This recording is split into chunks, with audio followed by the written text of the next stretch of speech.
Hi everyone, my name is Karen, this is my channel RatherBeReading, and today I'm bringing to you my December book haul.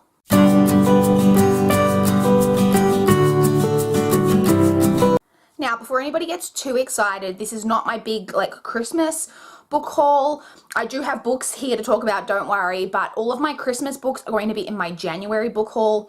I didn't place my Christmas online order that I placed for myself until after Christmas. So those books haven't arrived yet. They won't be arriving till January, and I got a gift card. I didn't receive any books for Christmas, but I did get a gift card to a bookstore, which I have since spent and purchased books, but again, I did that in early January, so all of those books will be in my January book haul. So my January book haul is where all of the Christmas books are going to be. So this is not a Christmas book haul, but I do, as I mentioned, still have a lot of books to show you guys. As always, we will start off with all of the library books that I picked up from the library in the month of December. And you guys, I had another really disciplined month for picking up books from the library. I only picked up 3 books in December, which is really, really great. The first one is Hello Mallory by Anne M. Martin. This is book 14 in the Babysitters Club series, so it's one that I'm excited to have my hands on because I've been really enjoying my reread of this series. And this one is the introduction of Mallory as her trying to become a member of the Babysitters Club. She is a character who comes up in other books, but this is where she's trying to actually become a member of the Babysitters Club. I then also picked up Lion's Share by Rachel Vincent. This is the first book in what I think is called the Wildcats series, and it is a spin-off series to the Shifters series by Rachel Vincent. And I believe that my library only has this first book, but when I looked into it, it seems like they're more companion novels. Like each of the spin-off novels follows different characters. So if I don't manage to get my hands on the other books, I think that's going to be okay. And I did really want to read this one because this one follows characters that I am particularly interested in kind of seeing what goes on. So I don't think this is going to be particularly a fantastic read, but I'm excited to read it. And then the final book that I picked up from the library in December was Paper Girls Volume 2. So if you guys saw my December wrap-up or December mid-month wrap-up. I can't remember when in December I read it, but I did read Paper Girls Volume 1 in December, and I wasn't completely sold on it, but I did want to give at least Volume 2 a go and kind of see whether this is enough to keep me interested in the series and keep me wanting to read on. So yeah, I do love this cover, and I mean, the artwork was never a problem with this. I really like the artwork and the kind of muted but still bright color palette. I'm really into that. So I do really love the artwork, but the story, I'm not sure. So we'll see if I end up liking this one or not. Now to move on to the ebooks that I purchased in the month of December. I did purchase 6 ebooks, but the first 3 is a trilogy. I was really excited to see this because for $2, I believe it was $1.99, I got the entire trilogy. Like, that is such a bargain. And so the trilogy I'm talking about is the New World trilogy by Jennifer Wilson. This is a YA dystopian trilogy about I think it's set in like a walled city. And the walled city is basically run by tribes, and the motto is you either join or die, and it's about a main character who refuses to join any of the tribes and about her, I guess, trying to survive in this world without joining any of the tribes. I don't really know too much about it apart from that, but like I said, an entire trilogy for $2, and this is one that I had marked as to read a long time ago. I couldn't pass that up. The next ebook that I purchased was I'll Be Gone in the Dark by Michelle McNamara. This is a very popular nonfiction book. I knew this story and of this person for quite a while. I've always been very interested in true crime. I watched a 48 Hours special on the, let me backtrack. This is a nonfiction novel that's about the Golden State Killer, who is a serial rapist and murderer who was very prevalent in the 70s and into the 80s, I believe, who just raped so many women and then eventually started murdering people as well. And I watched a 48 Hours special on this killer that talked about Michelle McNamara, the author, who unfortunately died before this book could be completed and published, and before the Golden State Killer was caught. The Golden State Killer was caught very, very recently, which is amazing. Like, when I watched that 48 Hours special, he hadn't been caught because obviously it was prior to this, and that's very recent development. But that case is one of the very few. I love watching scary movies. I like reading scary things. I like watching true crime. None of that really completely creeps me out. The episode of 48 Hours that spoke about the Golden State Killer is one of the few times where I've ever been actively creeped out. There is a part of that where they play a voicemail, voicemail, they didn't have voicemail back then, an answering machine message that the killer left, killer at that time, just a rapist, left on. He used to really taunt his victims, sometimes afterwards, and he would like look into them beforehand. Very, very untoward person. And he left this voicemail, and the voicemail was played. I have never been so creeped out by something, I don't think, in my entire life. Just still thinking about that answering machine message gives me a shiver down my spine. So it's a case that I've been very interested in for a long time. When he was caught recently, obviously that sparked my interest again, and now the book has come out. The book is published prior to him being caught, but it's one that's been getting really, really good reviews. This is a really long-winded story about this book. It's been getting really, really good reviews. It came up in the, I think it was the 12 Days of Christmas, like Kindle deals that were going on, and it was very cheap, and I grabbed that one immediately. Another one that I purchased, excuse me, is The Cabin at the End of the World by Paul Tremblay. This is a adult horror / thriller book that, again, I've been interested in for quite a while, and it was on the 12 Days of Christmas deals. This one is a horror thriller. I am all over the place today, you guys. It is a horror thriller book about, I believe it's a gay couple and their young daughter, and they are on vacation at this very like remote cabin when some people turn up at the cabin. I think it's kind of a home invasion situation. I've tried to stay very vague on the details. It's one of those, you know, horror thriller books, the ones that I don't like to know too much about the synopsis going into them. So this is one, like I said, I've been intrigued by, so when I saw it for really cheap, I got really excited. That is the case for the final ebook that I purchased as well, which is Birthday Girl by Penelope Douglas. It's one that I've been interested in for a while, that I'd marked as to read a while ago and saw it for very cheap and got very excited. This one is a new adult romance, which I don't read a ton of. However, I've always been intrigued by this plot. It's about a girl who is, I believe, 19, and she has a boyfriend. However, she ends up meeting her boyfriend's father, who had her boyfriend when he was very young. So the father is now, I think, 38, and it's about a romance that ensues between her and her boyfriend's father. So it's already kind of taboo because it's her boyfriend's dad. There's also obviously a significant age gap of like 19 years in there. I've heard pretty positive things about this.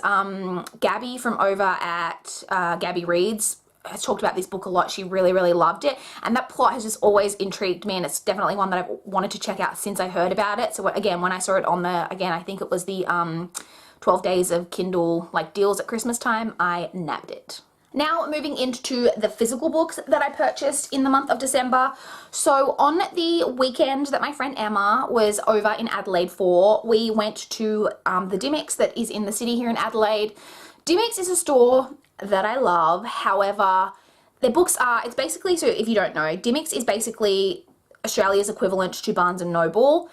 Their books are incredibly expensive. I don't shop there that much because, particularly like adult thrillers, for example, which I love, they're like $30 to $40, which is just an outrage.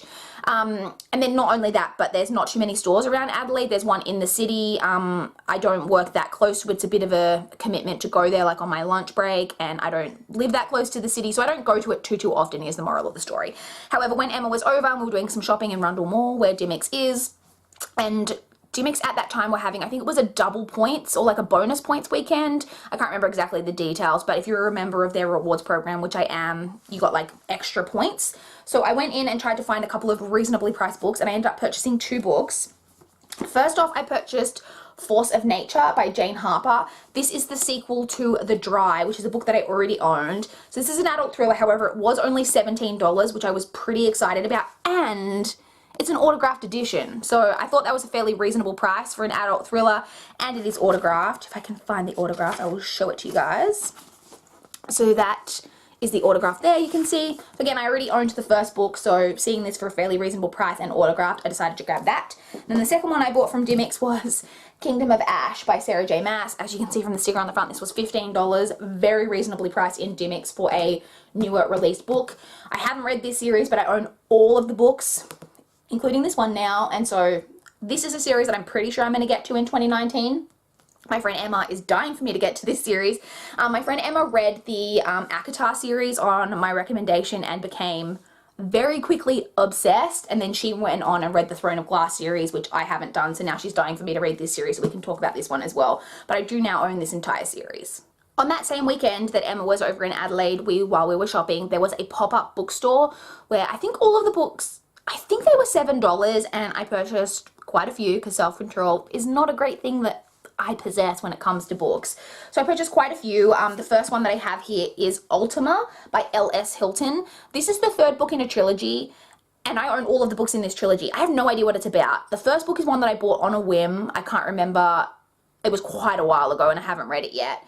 I can't even remember what it's about. All I know is that it's a thriller series. Every time I read the synopsis, it's one of those really like quite long-winded synopses where you read it and then you don't really, and then I just immediately forget it and can never really remember what it's about. I then picked up the second book. I happened to see that, I believe, at a secondhand store, and then I saw this one for only $7, so I figured I'd grab it. I think it's just a trilogy, so I think I have the complete thing now. Again, I think this is, will this be one I get to this year? I don't know, we'll see, but I do own the entire trilogy now. Thriller, can't even tell you what it's about, but I own it. Another thriller that I grabbed was The French Girl by Lexi Elliott. This is one that I'd marked as to read, so recognized it when I saw it there, and this is about, I think, a group of friends who are at like a holiday house, and this like random girl turns up, and, or sorry, I think she lives next door, and I think over the course of that like holiday weekend, she ends up dying or disappearing, and it's years later, yeah, a decade later, and her body is found, and so it's about trying to figure out what happened that weekend, what happened to the French girl, I assume. Next, I picked up The Inexplicable Logic of My Life by Benjamin Alire Sands. I own Aristotle and Dante Discover the Secrets of the Universe, which is his most popular book. I haven't read it, but I am excited to pick that one up, and I saw this one and recognized it as another one of his books, and again, it was cheap. This is a YA contemporary coming-of-age story. I don't know too much about it apart from that, but I hear very positive things about Benjamin Alire Sands as a author, so thought I'd give that one a go. I then also picked up When I Hit You by Mina Kendasme. This is one that was nominated for, oh, I can't remember which prize it is off the top of my head. And it doesn't say it on here. I will put it on the screen because I can't remember the name of the prize that it was nominated for off the top of my head. So quite a few people were reading it around that time. And this is really the only book from that prize that had intrigued me. And it's, I believe it's fiction, but it draws on the author's real life experiences, and it basically deals with an abusive relationship and the way that how a woman can end up, or I guess anyone, but a woman in this case can end up in an abusive situation. I've always been very intrigued by this. I think it's something that's going to be very difficult to read, but I'm hoping that it's going to be, you know, an important read and one that I really enjoy. Next, I grabbed All the Beautiful Lies by Peter Swanson. So I've read Peter Swanson's, I don't think it was his debut, I think it was his second published book, The Kind Worth Killing, and I really, really enjoyed that book. I also own The Girl with a Clock for a Heart, which is his debut, and Her Every Fear, which is his recent release prior to this one, and I think this is his newest release. So I think this might be it's a 2018 release. It's a thriller, and all I really know is that this one's about a guy whose father dies, and he goes home to like deal with that situation, and it's about him trying to figure out what's going on with his stepmother. He's got this much younger than his dad, like stepmother, who, I don't know, she's got some secrets, and it's about him trying to figure out what's going on with that. Kind of vague, but I like to go into thrillers vague. Like I said, I've only read one of his books, but I really did like that one, and I now own all of his other works as well. And the final book I picked up from that kind of pop-up stall was Lullaby by Layla Slimani. This is a thriller. I've heard very mediocre reviews of this. This is about a woman who is a nanny to this set of children, and I believe we know from the get-go that the nanny has murdered the children, and it's about us just kind of going back and discovering what's happened with that. Like I said, I've heard very, very mediocre reviews, but I saw it there. It was only $7. It's one that I had been intrigued by the plot, and it does have those really nice kind of like French flaps on it, and so I just figured it's $7. Why not give it a go? I have kind of a random selection of books now to talk to you guys about. None of these were breaking my book buying restriction, but they all just kind of came in December, so I'll kind of talk you through it. So this first one I have here, I believe I mentioned in my November book haul that I had placed an order to Book Depository that had gone missing. And Book Depository had said that they were going to resend the books out to me, and one of them has arrived now. The other one is still missing, and I don't. So the other one I know turned up. It went to the wrong post office, and they were supposed to be redirecting it, not Book Depository, the post system in Australia was supposed to be redirecting it to the correct post office. That was weeks ago and it never turned up. I don't know what's happened. I haven't heard from Book Depository that it's been returned to them.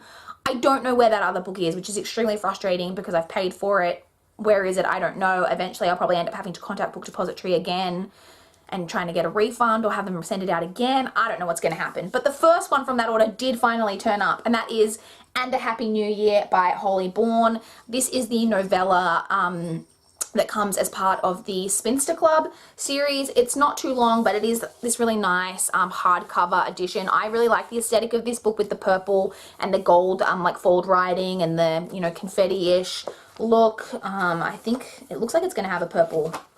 Oh no, it is really pretty under the dust jacket too. It's this bright blue again with like the foiling, and it's got a gold foil spine. This is just a really, really pretty book. So I'm glad to have my hands on that because the Spinster Club trilogy is one that I own the whole thing of now, and now I have the novella as well. Next, I have 2 books from just my normal monthly online order.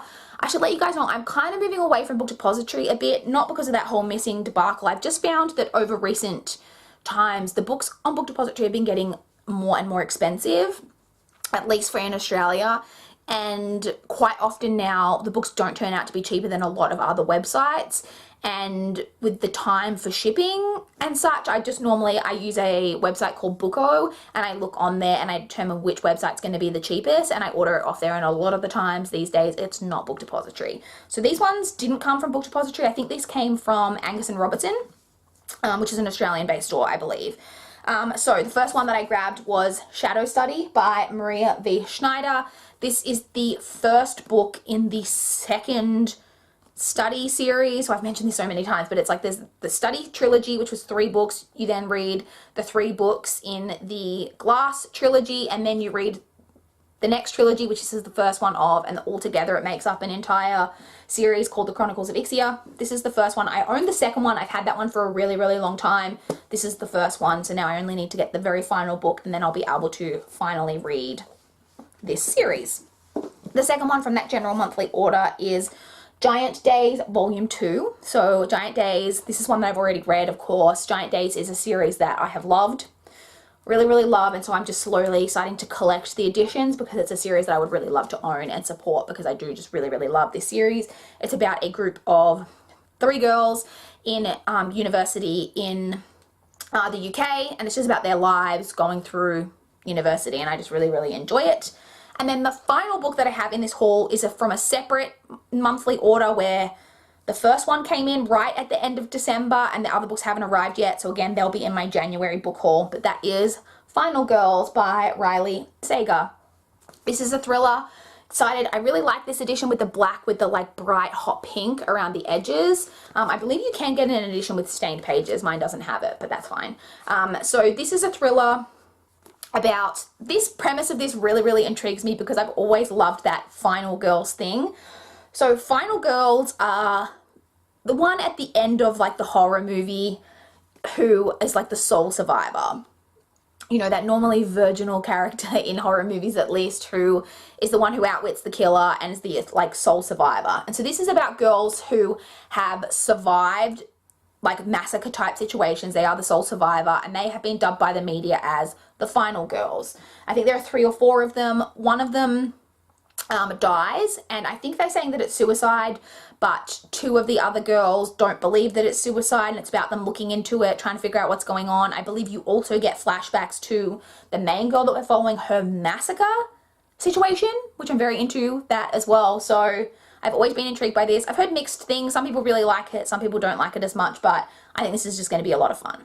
So those are all of the books that I acquired in the month of December. I feel like I was all over the place in this video, you guys, so I do apologize. But I would love to chat with you guys. If you have read any of these books, if you've got any thoughts or any books that you were purchasing in December or managing to pick up, did you come across any great bargains? I would love to know. Please like this video if you liked it. Please subscribe if you want to see more from my channel. That is all I have for this video today. Bye, guys.